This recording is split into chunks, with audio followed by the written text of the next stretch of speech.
So, our hands are tied again. But before we get into the tide, I'd just like to thank a few users who commented on a video I made about me admitting defeat with that mantle clock movement because I couldn't get the springs in the barrel. And WeGaz22, Jackster86, and Luke Wallin. Thank you very much. You left some very, very, very in-depth and helpful suggestions on that video about dealing with mainsprings and such like.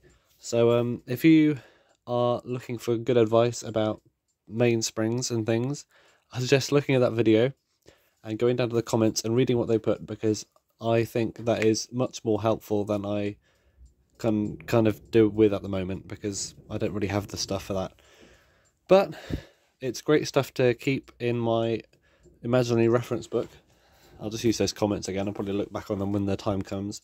So yeah, thanks very much. I mean, that kind of stuff, you know, working with what you have is, anything like that is very, very useful to anyone watching as well. So yeah, look at those. Anyway, it's tide time.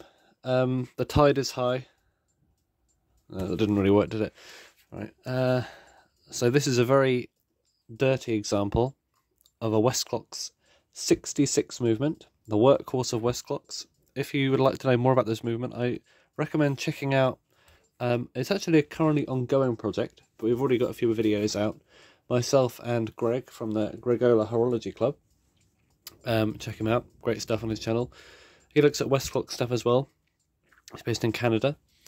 And we've been kind of collaborating on a little documentary kind of thing, a sort of research project, looking into this particular movement.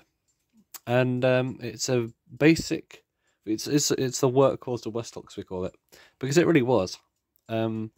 This movement would go into pretty much all of the alarm clocks that weren't Big Ben, Baby Ben, or I don't know, travel alarms maybe. But yeah, it's a real staple of Westclox, and overlooked, I'd say. I mean, it's not the most refined piece of engineering compared to the Big Bens and the things like that. Those were the flagship models. The Tide, like this one, was given this movement, but it's still, you know, when serviced, a perfectly reasonable and reliable machine. Does its job well, and it's cleverly designed. So yeah, if you would like to know more about it and the history about it, like, if you look at my channel, it's got the history of the UK made ones, and Greg's is the history of the it's got a bit more about the movement itself, I think, but also a little bit about the North American products. I'd recommend that as well. So that's 2 recommendations in one video. As you can see, this is actually running right now, but even though it's running quite well, I don't really feel good about it running in this condition because it's covered in dirt. And that is because there's dirt around all the pivots or the axles of the parts.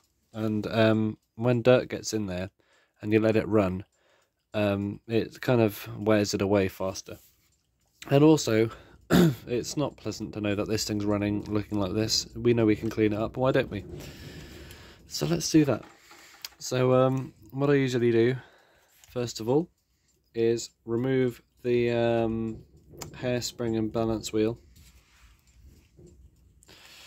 Now this one's going to be a bit of a more basic format video.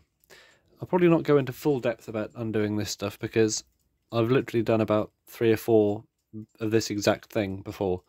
The only unique part I'm doing about this one is the case and the model, because I like the Tide. So what I'm going to do is I'm going to take it apart, but I'll probably get back to you once it's ready to be put back together again, because I've recorded this particular movement disassembly lots of times. Just look up Westclox 66, like that, 2 6s next to each other. Oh, hello. Disassembly, assembly. And myself and Greg have done videos about that kind of stuff. I think with my series on the spur, similar colour scheme to that, it was around at the same time. That's a 54 spur actually. The 54 Westclox spur on this channel, I think that is probably my best one yet. So if you want a good reference of how to work on one of these movements, I'd check out that series I did. or check out Greg's, or anyone else who's done one. Maybe you can compare and take the best out of all of them. That would be nice, wouldn't it? So I'll take the balance wheel out, because I said I was going to.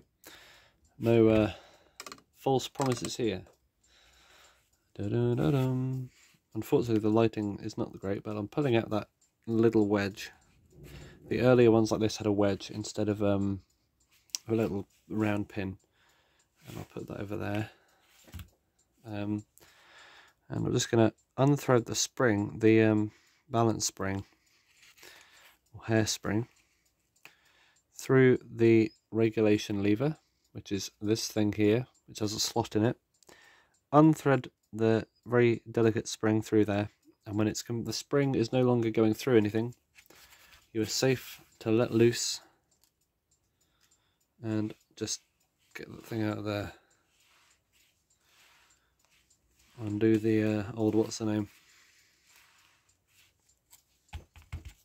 Doesn't want to come out yet. There we go. Bombs away. Keep it that way up. And as always, I think this one, the way it was running earlier, the pivots are probably quite sharp, but they're really filthy. I imagine when this is all cleaned up and working, it'll be running really, really well. We might have the best one on our hands. You never know. The Tide might be the new best running 66 in the old Collectione. So I'll place that over there, and I'll clean that up, disassemble it all. Remember to let the power down out the springs. I'll do that as well. In case you decided to stick with this video instead of going to the other ones about repairing them, I just want to make sure you don't hurt yourself if you're indeed following this as a tutorial. So put the keys on there, and carefully, bit by bit, I mean, if you have a letdown tool, which is a tool specially made for this, and use that, of course, but I don't. So very carefully get your thing under the thing, and carefully lift it up and then drop it back down when you want to change your grip. Don't let it go completely, because you'll have that thing flying around on your hands and you might snap your fingers off. I doubt that'll happen, but if it does, I warned you. That's all I'm going to say. Mainsprings are a thing of danger. I should use my other hand, really. Now you can actually see what I'm doing. How about that?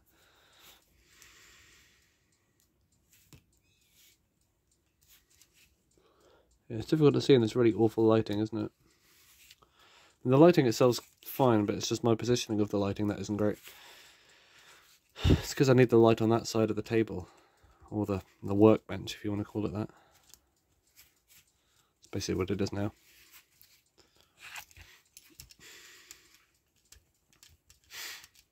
There we go. And do the same with the alarm one, and you're sorted. Alright, and be careful with the parts as well, don't go shamming them around. Yeah. Now, if you want to see what happens next, I'd go to that series I did on the spur, and just see what I do. So thank you for watching, and next time you see this clock, it should be ready to be put back together again with cleaned parts and a new set of nothing. I'm not going to change anything. I think we should be able to reuse all these parts as usual. If I have to replace a part, that is not good, and I'd try and not replace parts unless I absolutely have to. I did do that once, and that was because the parts I was trying to clean were so encrusted in WD-40 I couldn't scrub them off. But in the end, I had spare parts, so it's not that bad. Okay, thank you for watching, and be sure to grab some reaction rolls. I don't know.